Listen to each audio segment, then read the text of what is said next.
Hey, good afternoon. Hi, welcome to the Big Girl Talk Show. Big Girl Talk Show. I'm not hiding no more. Whoa. Your finger going up. Yeah, you okay. Welcome to the Big Girl Talk Show. We are here live and direct in the 3:00 hour. Thank you so much for joining today. We are excited about today because, first of all, we have a special guest. Very special. And we are excited to talk to her about her story and about what's going on. You guys, this is it. It's Domestic Violence Month. We are here in our purple. Purple. Guilty. Loving it. So we are ready to get started. First of all, well, we didn't even tell them what the topic was today. We not. I was finna ask you a question. What's up? How was your week? Look, my week was weekend, and I didn't like it. It was weekend. It was weekend, and I was long and drawn out, and I'm glad it was. It was something, and I didn't like it. Well, and we're over it. It's Friday. What about yours? Saturday. Oh, yeah, that too. My week was good. I had a good week. No complaints. I had a really good week. I had a really good week at work, a very productive week at work. So I'm good. I'm straight. Today I am loving it. What's the topic? So today, you guys, it's going to be a very, very important topic because, of course, October is Domestic Violence Month. We saw fit that we talk about it. And we have a very special guest today. Her name is Christie Love.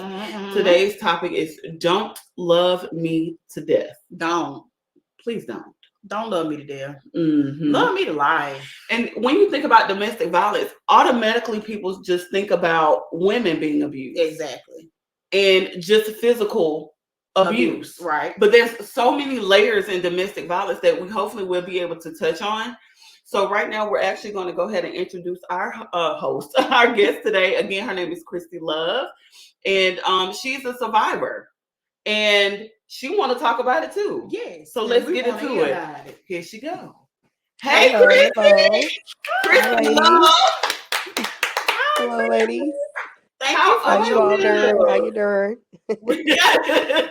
We good. Thank you so much for coming on the show. We really appreciate it.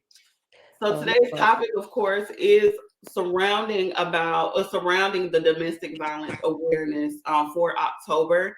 And we definitely do understand that you're a survivor and you are ready to get your story out there. There's some things that people, need to know or heal from. So I thank you so much for basically accepting our invitation for this because we really appreciate it. Right. Thank you so much. We definitely understand that this is a hard topic to continue to talk about. And it was even harder for you to go through it. But because you've come out of it, we really, really appreciate you coming and sharing the story with us and with our viewers. I see we have somebody on. When you come in, please type in BGT in the comments so that we know you're here. Please flood us with your comments, your questions, because we have Christie Love on here ready to share today. Absolutely. And before we get started, Christie, where can we find you? Where can your followers support you? What platforms are you on? So I'm on Facebook as Christie Love, of course. Instagram, Christie Love ____, and TikTok as well. Those are the locations that you can find me. I have a Twitter, but I don't really use it. That's not really my Twitter platform. Different. Yeah, Twitter is different platform. I just decided that I'm just not, if you into that type of stuff, there ain't no judgment, but it's not for me. Understood, because Twitter is not Twitter like it was back in the day. Right. Yeah. It's a different platform now. It's not my platform. Y'all, welcome in. Again, once you come into the live, type in BGT into the comments so we know that you're here, that you're listening. And please make sure that you have any questions or concerns for either one of us, Christine, Jamila, or Christie, that of course you put it into the comments as well. We definitely will get to them. Yes. Oh yeah, it's started. All right, so I do understand. Number one, Christie, that this is something very new to you, because of course you're just now starting to talk about your situation, how you came out of it, and you just you did another show. How Yes. how did that go? What was that like? Your first show? It was well. I enjoyed the conversations we were having. Outside of domestic violence, of course, that's not nothing to enjoy, but I Right. enjoyed the experience overall, and I just feel like that God is opening doors for me to speak my truth so that I can help other people in the situation because Absolutely. He helped me out of mine. So I feel like I'm doing it for Him because for a while I sat back and I was just contemplating like, all right, you went through it. You're like in your healing stage. Like, let it be. Mm-hmm. That ain't what God had planned for me. So Mm, when people started reaching out to me that are currently going through it, that let me know that it's time for me to be a voice. I always say this, like I'm the voice for the voiceless. I have I speak up, and I'm, trying to do everything that I can to help women that are in the situation and don't know what to do or how to get out of it. got it. Mm-hmm. So initially, Love when that. you made the decision to come forward, were there steps involved, or you was just like, God, it's time Like when rephrase the question a little bit because that could be kind of two sided. Are you referring to, to you start know, speaking out about your experience, to even just to share? Because I'm pretty sure that you shared it with like friends and family, people that are close to you, but to kind of like broadcast like what you're doing now, podcasts and shows and stuff like that. How did you come to the decision like, okay, yeah, it's time for me to go ahead and start doing this? It's time. Is this healing for you as well? it's healing for me for one. That's the main thing. It's healing for me. And then also, as I went through everything that I was going through, it was just, I started kind of speaking lightly about it. I didn't go into details about things that I went through, but I kind of said, like, I've been in your shoes. I've commented on people's stuff. Like, I've been there and I've, made it out. And I've said little stuff. So, just off of those little things, women started reaching out when they Mm-hmm. seen the years that I was, in the relationship and all that stuff, like you made it out after all that time. That is like a blessing because some people may be with a person, for a year or 6 months, and there's people that don't make it out in a short time. So to go through all that Exactly. and make it out in all the time that I, was in it, it's a big deal. How long were you actually in your situation? So I was in a relationship for 10 years. Mm-hmm. Um, And when I say that, I don't say that to say like I was abused for 10 years. Right. Because Mm-hmm. there Okay. are some people, some women that are in relationships that they're constantly abused. My situation wasn't like that. It was abuseful situations. It was situations that happened that were abusive. It could be a year, it could be 2 years before anything happened. So it was just situations, but it was just what I went through, and they were traumatic situations. So Mm-hmm. that's, kind of where that came from. Gotcha. So in now let's go back. Let's go to the beginning of your 10 years. You met this man, you guys got together. Did you create a family or like did you all have children together? In the beginning, no. It was 5 years. We were together for 5 years before we actually had our own. So, Mm-hmm. no, we didn't. Initially, we didn't. Okay, so initially within the first 5 years, when you guys were dating or together, did you see any signs that was leading up to this, or did it just like all of a sudden something happened and he just got upset? No, I definitely saw signs Mm-hmm. that I ignored. And also, I was young. I was 25 at the time, so I didn't quite understand either because Mm-hmm. Mm-hmm. I didn't really start understanding until I got older. Okay. Probably after 5 years. You don't give me the line because I don't know exactly the time, but Yeah. it was Yeah, some years before I'm like, this is not how I'm supposed to be treated. This ain't right. Like, I've never been treated like this by nobody. So I know it ain't right. But once you are in a trauma bond with somebody that you, it doesn't matter. You're stuck. you're there. That's Mm-hmm. that's a really good word, a Mm-hmm. trauma bond, because Wow, I like that. listen, because a lot of things can happen where you attach yourself to people because in similarities. And maybe somebody was abused as a child and you were abused, and so y'all connect, and so that is your and that is your trauma bond. So you're basically and mentally you're thinking that you guys can heal each other, not knowing that it's really a monster and it's really feeding off of both of you guys' trauma. And it's bigger than the both of you. Exactly. So while you're weak in some areas and he's also weak in some areas, coming together is not really a big strong bond. It's just another weakening. It really is. And a lot of people in situations like that is because they just want to feel better, basically. And so they attach themselves to people that they, recognize this trauma in, thinking that, what I'm saying, because you understand what I've been through, that you wouldn't do me like that because you understand. What's the So we have a comment here. Pastor Harris, Deshaun. I just spoke with a woman an hour ago. Her husband hit her in her head numerous times while she was driving, bit her, pulled a gun on her with the kids in the back seat. My God. It can get that drastic. But like I stated earlier, all domestic violence is not just physical. Right. But that right there is ridiculous. That's crazy. Wow. And then to do it in front of your children? Yeah, I pray she I know the pain of that because I've endured it in front of my child too. So yeah. Right.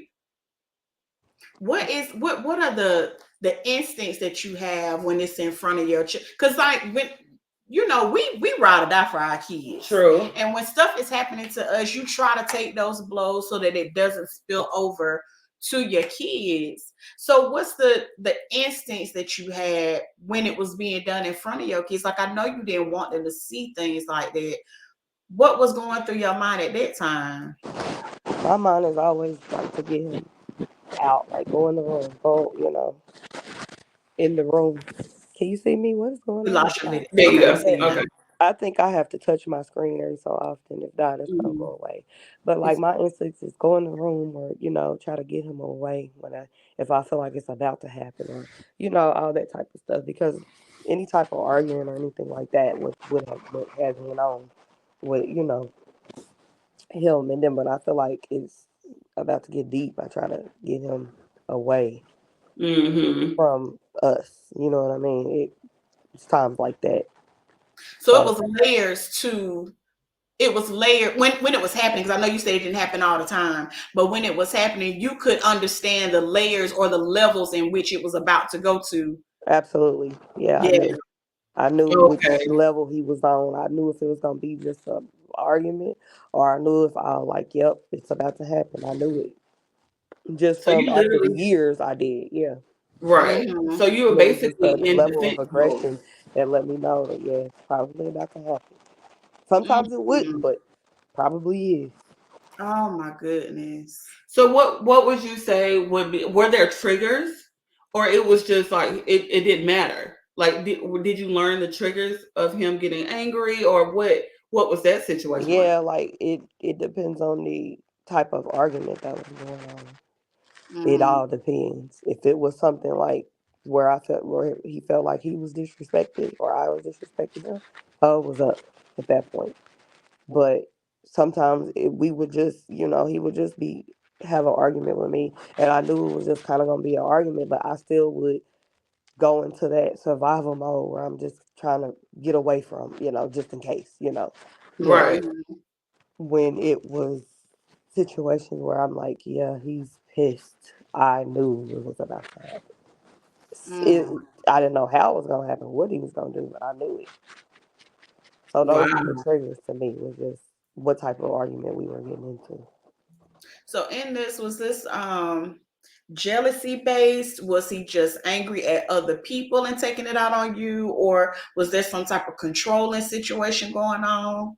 There was a level of controlling. There was I won't say him taking it out on me, but I would have to be involved in the situation. He would never take things out on me because he's mad. Okay. It would have to be a situation where I was involved in it. Then that's when it's like, oh, I can touch you. You right by me. I got you. You know what I mean? But it was never like if he's mad. He would like be mad and I try to calm him down if he's mad about a situation, but he would not take it out on me, but I still would be triggered because I it put me in that moment of when he did do things when he was mad at me. So I'm like, Mm, oh, let me try to calm him down as much as I can before it turns over to, I say mm-hmm. something and it turn over to me. So And it was just I watched your previous podcast, the first one last week, and you said something key that I wanted to kind of bring up. You said that accountability. You had to realize your part in this. Explain that, because I wanted to kind of expound on it, because usually when people are in that type of situation, it's really a victim base, and so where does when your mindset on accountability, how did that come into intuition? so like with the accountability stage, it's like you kind of knew the signs. You knew some things was off. At that moment, you shouldn't have been trying to keep pursue the relationship. You shouldn't have been just because you were, getting some love or somebody was treating you a certain way. You should have not continued on with that. That's where I say accountability stands with me because at this point, if you knew better, you do better. That's what I mean when I say that. Like you Mm-hmm. knew certain signs, you knew certain things was off. You should have like backed away before you got deep in. Then when I got deep in, it was just like, well, you knew. And before these things even happened to you, you kind of knew. So why would you continue on? And now that everything is happening, you're stuck in it. That's what I mean about accountability because I feel like I should have known better when I Mm-hmm. seen it. It's different if I never saw it at all and it just happened. No, you had warning signs and you should have known. That's Right. what I mean by accountability. And I Mm-hmm. say it like accountability for my traumas. And Mm-hmm. that sounds crazy, right? Like, how can you hold yourself accountable for your own trauma? Trauma is something that happens to you. So that's Mm-hmm. why I go back to say what I say when I say about accountability for that. That's what it looks like. That's what accountability looks like to me, is knowing better, knowing that you shouldn't be doing certain things. That's what I mean by that when I say that. Yeah. Gotcha. Okay.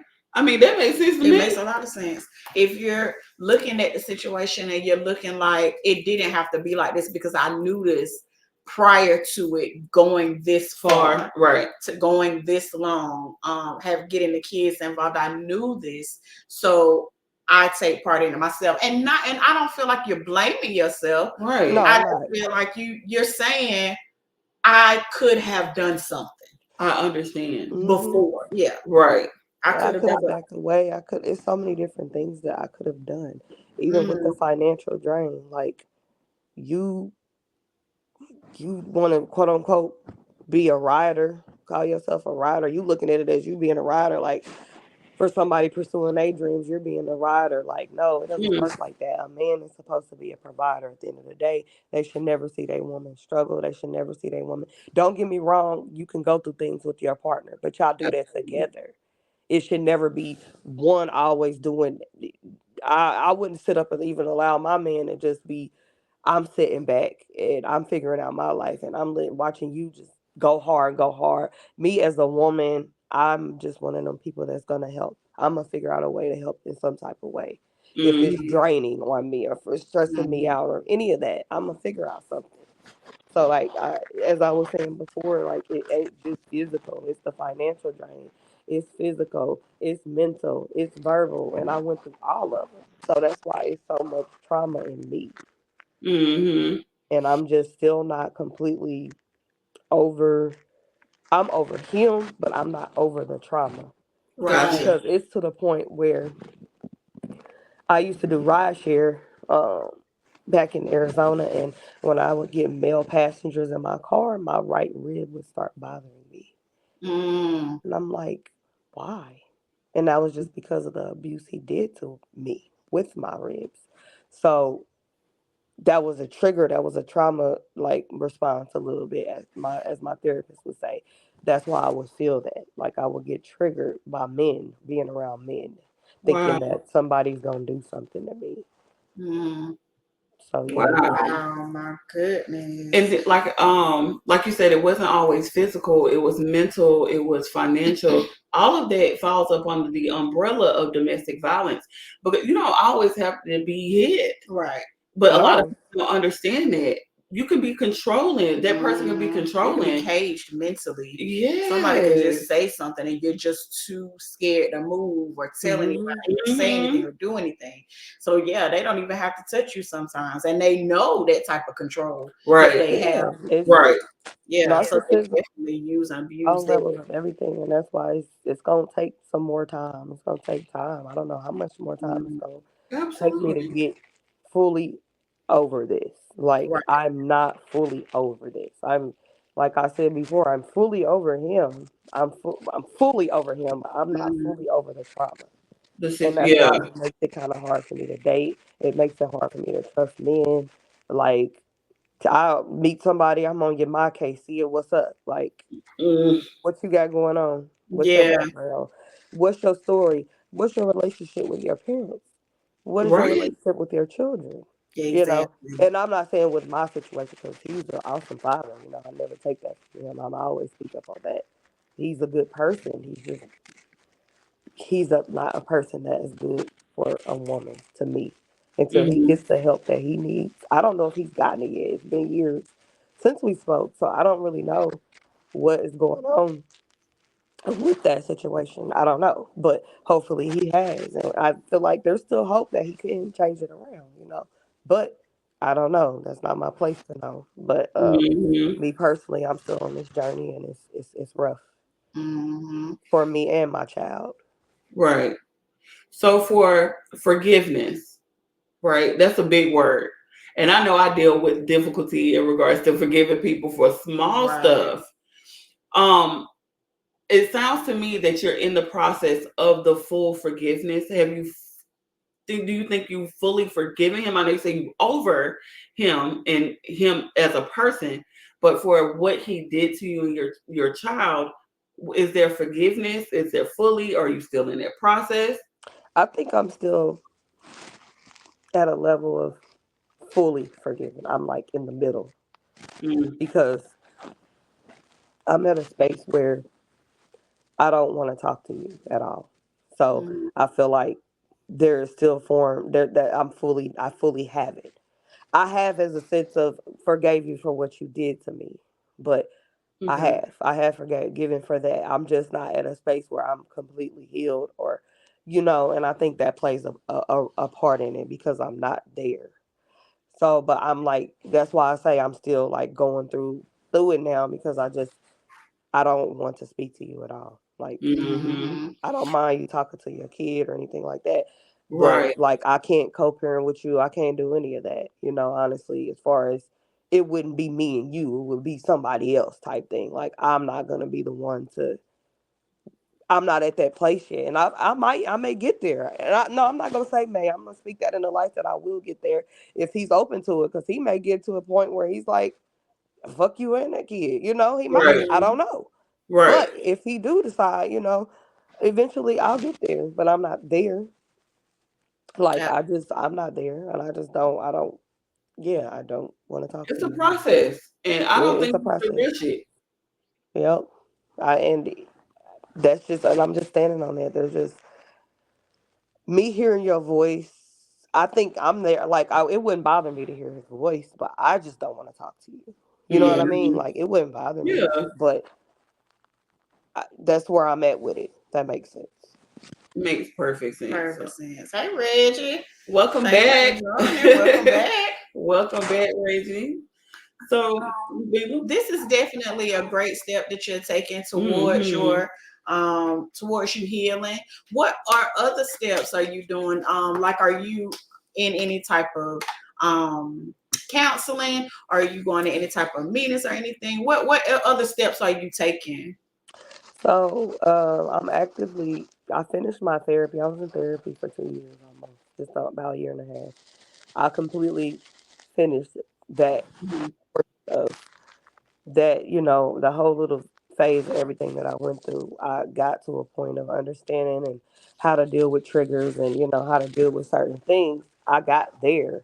But now I'm at a point where I'm going back and getting back into therapy because it's the after effect now that I'm going through. Trying to Mm-hmm. learn how to date without, like Mm, anything you do, you gotta go. It's like yeah. you have to understand that people aren't perfect. But of course, anything violent or anything, of that nature, absolutely. But I'm literally like one of them people that any little thing you gotta go, and I gotta stop being like that. So Mm-hmm. it's trying the after effects of what I went through is I'm going getting back into therapy for that. Like even with my child, like trying to get through that too, because I go through phases where I'm like, I shut myself in my room and I don't even pay him any attention because I'm just in my shell. So I like navigating through that because trauma, it just plays a lot of different roles. Mm-hmm. It's a lot to it. So, and that's a part of it. It's like I'm just straight isolating myself and like I don't want to talk or I don't want to be bothered or nothing. And I'm like learning to get out of that and learning to be present always, no matter how I'm feeling when it comes to my kid. Mm-hmm. So that is where I'm at with it. And, I'm aiming towards a non for profit for women and children who are abused. That's something that, in the works. I have a mentor that's pretty big in my city who's, is going to be holding my hand. And it's just sky's the limit from here. And eventually, I just want to do public speaking on it eventually, to where I'm all over with it, not just in my state, just bringing awareness and Absolutely. the warning signs and the after effects and, how to get out or what to, things like that. Mm-hmm. Can you talk to us about the breaking point? What was the like for you with the breaking point? Um, can you take us in that space and tell us how it was that you came to realize this is enough and I'm ready to go? And how Yeah. did you just go? So, okay. So, first and foremost, I'd like to thank God for that because that's exactly how. I Yeah. won't go into too much detail about what happened in that situation, but Mm-hmm. I will like share some insights on the understanding of what happened. But Mm-hmm. basically, it was an argument of situation that went on that day. That stemmed from him when he left. We were arguing. Well, I guess you could say I was because I was saying things back too. But it became deep to where he was threatening me through text, like I don't care, I'll break your jaw in front of these kids, all type of stuff that he was saying through text to me. And at that moment, as soon as I got those messages, he was gone and me and my son was there. And then I don't know if it was a conscious thing or how God was talking to me. It wasn't a voice. It was I don't you if you're a, a faithful person and believe in God, you understand that Mm-hmm. it's that certain voice that came to me. It was like, Mm-hmm. get what you got and go. And go. I Mm-hmm. didn't Mm-hmm. even get what I got. I got my shoes on and left. I didn't take no purse. I didn't take nothing, no clothes. I left because I didn't know how far he was. Nothing. I just left. And when I left, my son's friend's mother lived in the apartments next door. So I didn't like my best friend at the time. I didn't want to go to her because I already knew it would have been a cycle of getting talked back into going back with him because she didn't even understand the seriousness of what was going on. And she Yeah. probably would have talked me back into it and I would have talked myself and would have been right back. So I'm Mm-hmm. like, I need to go else. And it was just like everything was aligned the way it was supposed to be because she lived literally right next door and I went to her apartment and I just came in and I broke everything down. I'm like, I just Mm-hmm. have to tell you what's going on. And you don't know none of my situation, but I have to tell you. And she's like, you're not going nowhere until he leaves. Period. Wow. I'm not allowing you to go anywhere until he leaves. And she kept trying to get me to file charges. I'll get him removed. And I'm like, no, I just want him to leave. Jail is not going to help this man. I want him gone. Mm-hmm. So I stayed with her. Even still while I was texting and him while I was there. Even still. And I was like this close to going back until I kind of quit responding. Me and my son stayed all night. The next morning, he texted, um, "It's been all day. I don't know where you are. I don't know what you got going on. This is the time to get the police involved. I'm killing you." Mm. Soon as he said that, that was the breaking point. My Because God. he already did things to me where he could have taken my life. Because I was in the hospital behind him, all type of stuff, you know. So for that to have happened, that was like, because I made a promise to myself. I'm like, I'm giving him a chance, even though he's done all this. I'm giving him a chance to get it right. Maybe there was just some hope for some type of change. Right. Yep. And I'm giving him, and I said to myself, if he does anything else, leave. And I made that promise to myself. And ever since that day, he constantly called and called and called, and until eventually he stopped. And I haven't spoke from him since. That was some years ago. Wow. My Wow. God. I'm so glad you kept your promise to yourself. Yeah, because there's so many that I know that have said that, and they say it, but they don't believe Mm-mm. themselves. Right. They Because go they're Oh my like stuck right in it. back. They're Hmm. stuck. They don't know what to do. Especially, and that's why abusers get you to leave your hometown. Yeah. I've lived in Atlanta. I wouldn't, Right. you done been around and you done seen them went on. I don't know if you was even there that day that all that madness was going on at a job. He came up to my job. Like, it was just a lot. Mhm. It was a lot. You know what I mean? Yeah. But there's hope that, I just hope that I can help bring somebody out of it. And that's why I've decided to go deep in it instead of just letting it be what it be. I'm out of it and I'm over it and let him live his life. I live mine. And I'm letting him live his life. Don't get me wrong, but I'm still speaking up for women like me that would like to get Absolutely. out, that don't know how to get out, don't know what to do. So yeah, Mm, ever since then I'm having women reach out to me and trying to figure out how they can. That's amazing. I Because love it. that's amazing. Because I mean, it's two sides to this. Of course, it's the healing, and it's the let go and let God portion, and then I would imagine, because of course, me personally, I haven't been in that situation to where the person that was being abusive, Mm-hmm. right? Do you talk about it to a certain extent to where you're still trying to save face for Mm-hmm. them, or you just let yourself heal? You know what I'm saying? Like, you get what I'm saying? Like, as far as I I didn't need hear to, that first part of what you said. so basically I'm just saying, as far as your healing process, right? Because Mhm. there's two people involved. It's you and the person that was the abuser, right? Mhm. You're trying to heal yourself. Yeah. Do you at what point, or did you battle? That's the question. Did you battle with, yes, it's my time to heal, or do I need to save face because people know him, People because know it. people Yeah. know me, they know him. Mhm. So did you battle with that, as far as like, I'm not even The gonna you work? said safe. That's what the part I'm not hearing. You said Save face. stay Save face. face. Yeah, basically not talking bad about him. Yeah. Not trying to Yeah, out that's what my him, Yeah, battle not is. trying to either. out him. Yeah, Yeah, that I'm was looking my for the word. that's what I was gonna say. I'm glad you said that because that was why I wasn't gonna speak on it because I was still in a sense trying to protect that person in a way Okay, yeah. That's what I because was of trying who to get out. he I is. couldn't I think. was because of who he is. I was trying to Mhm. protect that. You know what I mean for a minute, and I'm like, you know what? I'm not speaking your name. The people that know. Right.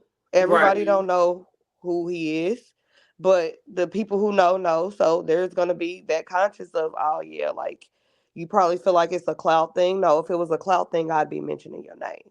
This Exactly. is a part of healing for me. This is a part of helping women like me that don't know how to get out. That's what it's Gotcha. about. It's not about you and protecting who you are because I don't care about that. It's my story and I have the right to speak it. And there's nothing that anybody can say to me that's going to stop me. Because I was in that moment of like not speaking on it because it's like I'm out of it. I'm getting my life together. But no, Hmm. like until women start approaching me, then that's when I'm like, no, I'm going to speak up for y'all and I'm going to Right. continue to do that. And there's nothing that he can say or nobody else can say that can stop me. Mm-hmm. So And feel how that's you feel. big. Say what you want to say. I don't really care. Like, this is about me and my healing journey, and this is about women like me. It's always a bigger picture. And so that's really big. That's very, very important. I know, of course, personally, um, I've had friends that were in, certain situations. And I had this friend when I stayed back in South Carolina. She had this guy. He was completely, I'm talking about completely controlling, to the point where she could not pick out her own clothes. Oh wow. He controlled everything down to fucking socks. Oh nah. I never been You through know what I'm that. saying? Like, what? That's insane. And she was young or whatever. She was like maybe two at the time, maybe 2 years younger than me. So and I asked her, I was like, because she every time that we would try to like go out, do anything simple, go to out to eat or whatever, I have to call him. Y'all not married? And I'm just thinking, like, why do you have to check in with him so much? And if he did allow her to go out, her phone had to be face up, on the ringer had to be on. She could not miss a notification, a call, a text, or anything. Like, if we was engaged in a conversation and he texts her, call me now. Oh, it don't matter. She was in the middle of a sentence. Oh, she didn't tell me to hold on or nothing. She was just like, I was like, dang. And back then I didn't really know. Don't understand. You know what I'm saying? What was going on? I just thought, hey, he's just controlling, or maybe he loves her so much he just want to make sure she's all right. No, But that's that's not the case. controlling. That's straight controlling. And I know he worked his way up to that. He got her to where she's at that point. So now she feels like that's okay. Like Right. it's her new norm. Like Mhm. that's how she's supposed to be treated. And she's got that in her head. That's why she's still, and that's like the one of the form of that's like the worst. It's like the controlling, the manipulation, the Mhm. verbal. Those are the worst. Like, as crazy as this may sound, I'd rather deal with the physical than to deal with the mental. It's so much harder Mm. because of the triggers and all the stuff. So like, Mhm. yeah. So that's a deep one there. And it's unfortunate because I don't even talk to her no more. Like when I left South Carolina, I stopped talking to a lot of people, and she was one of them because I was just like, I can't help her. You know what I'm saying? And then I kind of felt bad for a while. I was like, dang, I don't know where she is. Is she okay? I haven't even heard. I don't even think she's on social media. Like that's how much of a detachment I had. Not. Huh? I'm sure she's not. Not if she's still with him. Right. I'm pretty sure, like she said, like they try to get you away from your family and friends. Mm-hmm. That's why I never understood. I understand now, but it's like when people deal with those types of situations, they will not talk to family, will not talk to friends. Right. They won't. It's like you can't do anything, and then if they want to take you away, you're away. Nope. And that's what my sister was the only one that kind of knew a little bit of what I was going on. It's because he would always run to her when we get into it and stuff, and she'd be the one to kind of talk me into it, not knowing how deep it was. Right. So Wow. other than that, I never really talked to nobody about it. Nobody knew about none of the things I went through until I fully spoke everything that went on after I left. Mm-hmm. I didn't tell nobody. People were just crying and just upset. Like, I had no idea you went through all that. Wow. Again, you guys, if you're on my personal Facebook page, we are actually on the Big Girl Talk page on Facebook. The link is actually in the description as well as the comment. So if you want to come over there, we're talking to Miss Christie Love about her experience. Of course, we're bringing awareness to domestic violence. Today's topic, of course, is "Don't Love Me to Death," because we do hear that saying. We do. I love you to death. Please don't do I that, love because that. the words have power. Oh yes, love me to life. I love you a lot. Love me to life. I love you unconditionally, but don't love me to death. I don't want to do that. And thank you over here for joining us on our TikTok page. Thank you for hanging in there with us. Thank you for the roses. We do have 5 that we need to get for the show. So thank you so much for that. If you indeed follow us, we definitely will follow back after the show. Absolutely. So, with you said women are now coming up to you or asking you about your situation. What advice are you normally giving out to these women? So my advice is move in silence. If you Mm-hmm. are in Ooh. that stage of wanting to go, like really you've checked out, you want to go, move in silence. You can Okay. move silently. You don't have to move silently all in one day. You can Mm-hmm. move silently, bit piece by piece. Like, oh, okay, I'm about to start make planning my escape route. You just move quietly, because that's Right. honestly what I had planned on doing. But the situation is what got me away. But that was a part of my plan. But I just didn't get there. But Mm.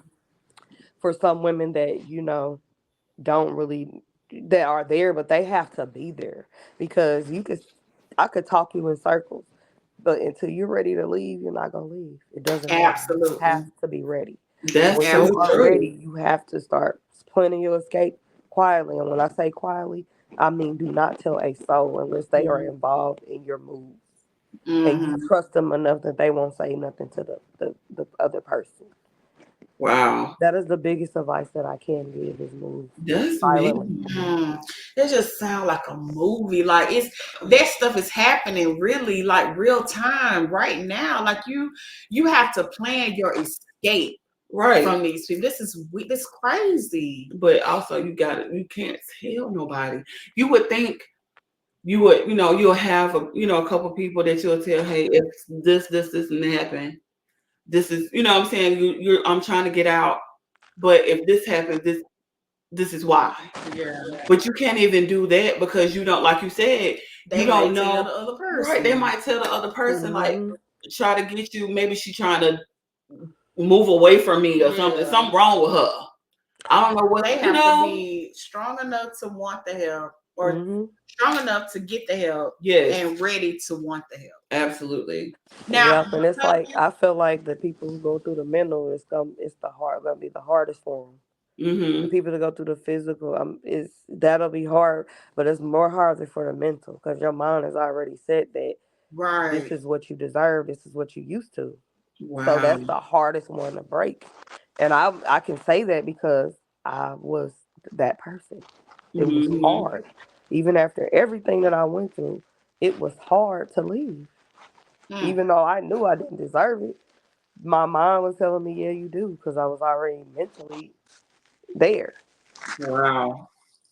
so, Jesus. and because you never told anybody or nobody really knew the significance of what you was going through, you didn't have help. No, It was just that one day that you went across the hall to the son friend mama, and that was the only person that you got the help from. yep, Wow. because I knew I was ready. That's why I didn't go to that friend who, because if I would have went, that's exactly what would have happened. I knew You I would have was went ready back. to go. So, running to her, she's not, I ain't gonna say she's a stranger, but she, is definitely meant to be there because she had told me, like, my therapist told me that one day I would help a woman in my situation, and I never knew it was gonna be you because she went Mm. through the same thing I went through. Wow. Like, Ooh, what are the Jesus. odds of that? Je- And I never knew that. there was nobody but God. There wasn't nobody but Nobody but God. he places people in our lives at particular Hmm. times that's going to be beneficial to us, and that was your time, and it was just like you said, it was a voice like no other. It was like Hmm. And a it was just crazy friend. because my son and her son went to the same school together, and they're like best friends even to this day.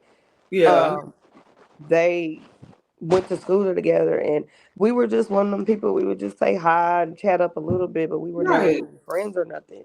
Till one day, the bus driver ended up letting my son off the bus, and my son went to her house.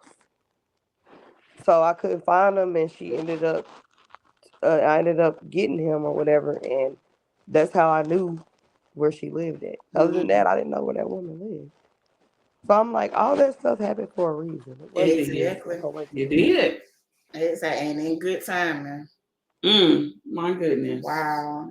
That's amazing. That is. So during this whole, and I know we said we weren't gonna, but we don't have a choice but to ask questions because I don't have any input to give. But during the whole ordeal, did you fight back? Was it like, did you let it happen, or did you actually fight back during these times? No, never fought back. Never fought I back. knew I couldn't win in that situation. I just was like, come Mm. on, let's get it over with. It got to the point where I just kind of went into the fetal position while he would do it, No. and I didn't even feel it. Like it was so, I was so traumatized by the situation when he would do it. I didn't even feel him. Just he would stomp me out, kick me. He's black eyes. He's broken bones. Like I didn't feel it until after. Like, if Mm. you get in a fight with somebody, you know how you don't feel it The till the next adrenaline. day. It was like that. In that moment, even though it was like this almost 300-pound man is, kicking my ass, I didn't feel it at all Jesus. till the Okay. next day. And when you went to like the doctor or like the ER or anything like that, were there questions or like I mean I'm pretty sure there were questions, but did you just kind of deter away from those? Well, in the first little scenario, little situation, I had made up a story or something about a pole. I ran in a pole, something stupid. It's like they knew I was lying, but Mm-hmm. if I'm not speaking up about it, there's nothing they could do. Mm-hmm. Right. But in the more traumatic situation, there was a car accident, and that's how even still I didn't speak up because I didn't know that he did that much damage. Like I didn't know because once they had told me like they're gonna keep me in the ICU, like I didn't know. Like I said, I didn't feel nothing because I was just so traumatized. I didn't feel it Mm-hmm. until they had told me, the ribs were broken and the kidney was split, and that was just from stumping me for all Okay. those hours. Did you say your kidney was split? Yeah, Mm. Wow. and it was just I don't. It was ruptured because I guess probably one of the bones or something must have ruptured it from the kicking of the rib. Wow. And the healing process, I knew it probably would have been still hard on your end because of course now he blaming you for being hurt and he did it. Hmm. So you No, really I got can't to even say allow he blamed me for being hurt. I don't know. I it. can't say he blamed me, but I just remember being in the hospital. It was like you giving me a hard time in the hospital, and it's like really, like Right. let me be. I'm not ready. I was happy to be there just to be away from him. I know that's It right. kept me around 7 days. I was happy to be away. Wow. And That's what's crazy? Like during COVID, how everybody was stuck. All I could think about is all the people who went through abuse during that time and was Mm. stuck with their That was abuse. stuck in the house. And to Oh be my honest with God. you, it was the opposite for me. We got along so well, and I thank God for that. We got along so well. It was no problems during COVID. We was like the best of friends during COVID. Mm. That was my drinking buddy. Like we were cool, and I thank right. God for that because it could have been worse. Yeah. Because You there's some women, but like I said, he was never no person that just woke up like, oh, I don't like how you talking to me, and then slap me. hmm No, it would have to be a situation where I made him upset. That was the only time that it happened. But at the end of the day, abuse is abuse. It Yeah. is. It is. Yeah. And a lot of people stay in that situation because they stick to that statement because I made a mad, I deserved it. Exactly. Making up Hmm. excuses for I Right. used to question myself a lot. Like maybe I did, or maybe I. It was a lot, and it was just that all came from the mental. Because even after we left each other, he had kept making a comment about some things, and I'm like, I had to sit and think about it. Like, dang, did I? I had Right. to have like, did I?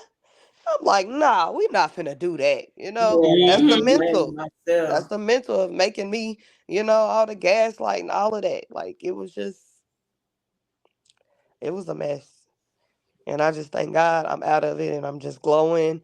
Like even when I hmm was with him, I didn't care how I looked. Like You seen me like I used to. I wasn't no mess or nothing, but you see what I look like Yep. now compared to that job.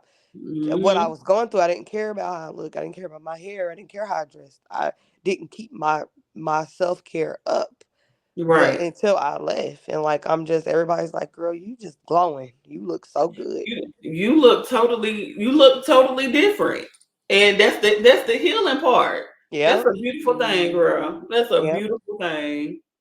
My I am goodness. so glad that you are one of the ones that made it out. I definitely look forward to seeing you on different platforms Yes. speaking about it, and different engagements that you may come into, because people really need to understand how this thing goes. It's because, like you said, normally when we think about people being abused, we think about a daily thing. Like, he waking Right. up, kicking my ass. We going Yeah. to he kicking, he dragging me, and we done seen so many movies and Mm-hmm. things like that about celebrities and how they've gone through it, and and normally it's drug induced and all this different Right, Mm-hmm. stuff. right. So it's that's not the right word. It's so real to see somebody that has actually gone through it, that's on our level, that can tell you it wasn't every day. Mm-mm. When I heard you say on the other podcast, when it was good, but when it was bad, it was bad. Mm-hmm. So it's just people don't understand. And so, for the ladies that are doing this or that are in it, and they may not be going through it every day, so they're excusing it, like Yep. you just said. Yep. Abuse Yeah, is excusing abuse, it. regardless of how often it comes. It is abuse. Yep. And Regardless, I don't care if it happened one time and ain't happened for 5 years. It's abuse. It doesn't matter. right. It don't matter. But like we could go a year and nothing happened. Like it don't Mm-hmm. matter. But Mm, there was still that feeling, there was still that trauma if there was like some sort of disagreement or something where I still would go into that mode where I Right. would mm, kind of go in a shutdown mode. I still mm, went through that. And that was worse than physical, honestly. Like, I don't know if he finna hit me or not, like, because he's mad, I went through that. mm. Wow. That's who. That's wild that you even have to base your life on if he get too mad. Can I say this? Will he get mad? Is that the type of you know Yep. stuff you're going through? Yeah, Wow. like, I have to be careful on how I respond to him if there is an argument or a disagreement. Like, that may trigger him, or I may, I had to be careful on what I say and how I say it. You know what I mean? Mm-hmm. Things Mm-hmm. like that. And that's like now going forward. Like if you raise your voice at me, you out the door. Period. Like Are I don't you go for none of that. no? I Are know you this one. bitter about love, or I are can't you say I'm just bitter because I mean yeah? I did get in a relationship after him. After Okay. Okay. about 2 years, it lasted for like 6 months or so, and everything was good. But then it was like, here come the manipulation, and I'm like, yep, I'm out. Yeah. I know. I know. I know you ain't trying to stay for none of that. I know this right. Well, And let me as you rephrase said, that. I ain't gonna say yep, I'm out. Like there was a situation where we kind of separated from one another, but then you kept trying to come back in different ways. So I'm like, yep, there's a manipulation. Mm, I'm not dealing back with you. mm-hmm. okay. What it was. Mm. Yeah, but there was never no raising no voice, never no putting your hands. Went through none of that with him. But Do you feel like you have to explain your triggers To a new to no. partner. right to a new It's funny partner? you say that because I told myself like at first, I used to be like, yeah, I can't do this, I can't do that. I'll let you show your hand. I'm not gonna explain to you what I've been through. Of Okay. course, if this is out here and you see it, you see it. But I'm not gonna explain to you my trauma. I'm not gonna explain to you. I'm gonna let you show your hand. And Mm-hmm. once Mm-hmm. it's dealt, if it ain't the right thing or hit you, you gotta go. Like Well, Mm-hmm. that's true, I because you don't could explain go anything. both ways. Like, you could, if you tell them, they may hide it for a while. Yeah. Mm-hmm. Yeah, No, I I don't do get no. that. I'm not telling nothing about no abuse. I get I'm that. not telling nothing about what I do and do not accept. Mm-hmm. And that don't got nothing to do with abuse or anything like Right. that.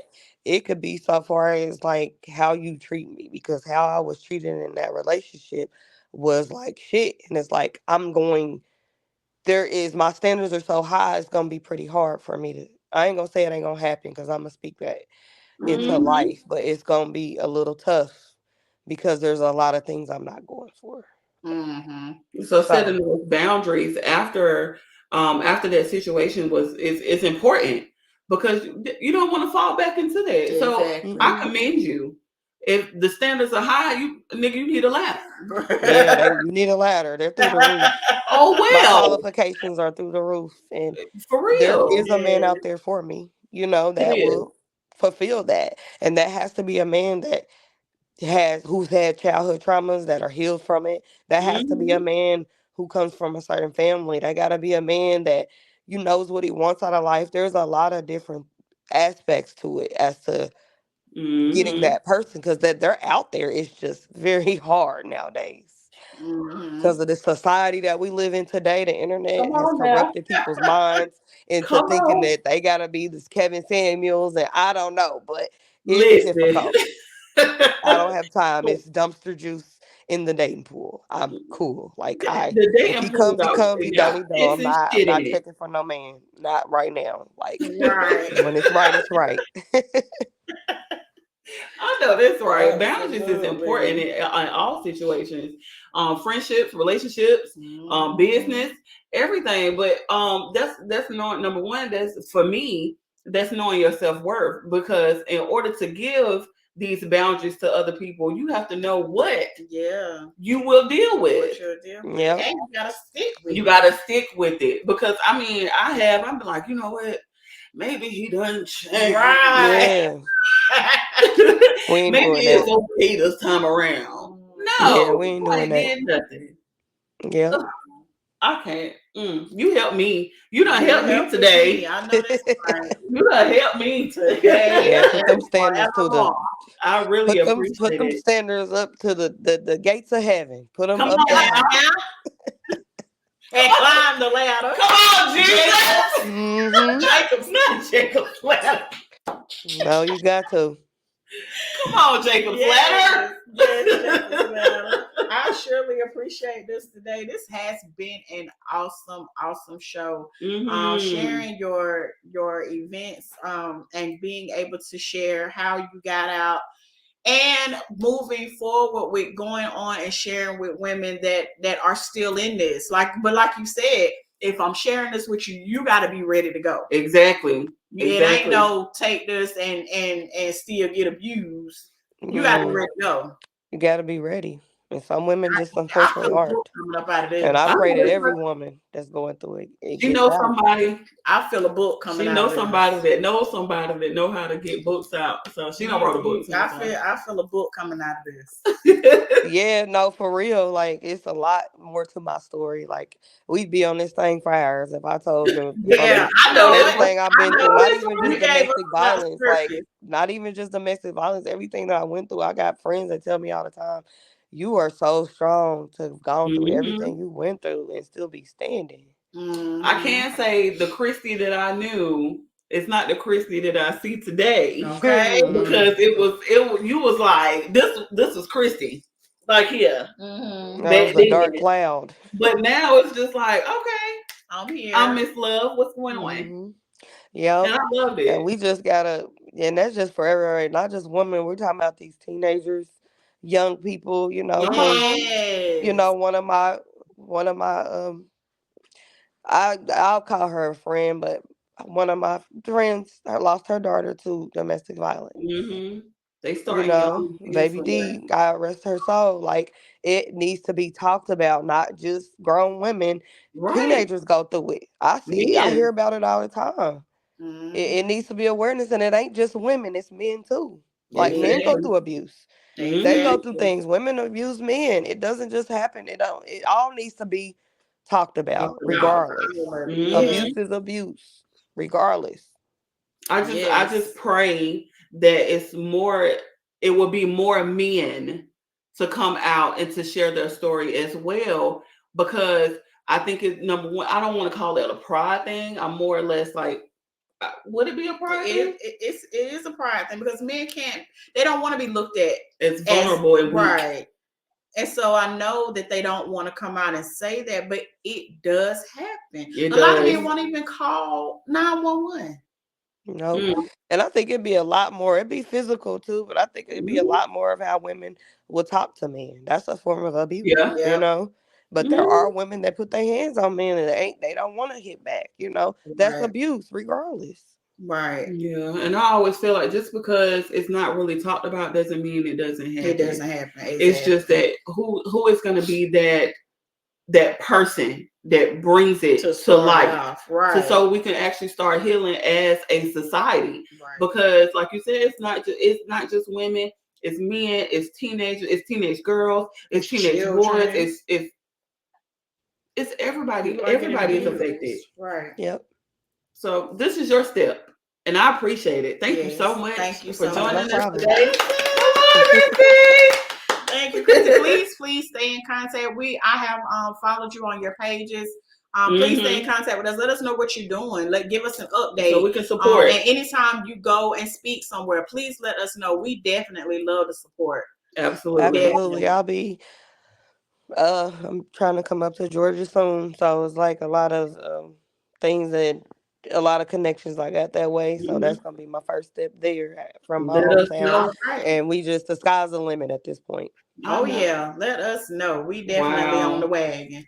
Again, thank you so much, y'all. Thank y'all so much for tuning in on my personal page, TikTok. Thank you so much, TikTok. Big Girl Talk page. We definitely do appreciate it. We are here no problem. every Saturday in the 3 o'clock hour, if Eastern Standard Time. And if you have missed anything, you can also find us on Big Girl Talk 23 on YouTube to watch the first season and this half of the second season. So this is episode 7. Okay. On the second season. So thank you so much. We really appreciate you, Christie. And thank you, enjoy guys. the rest of your day. All right, you too. Bye-bye. Bye.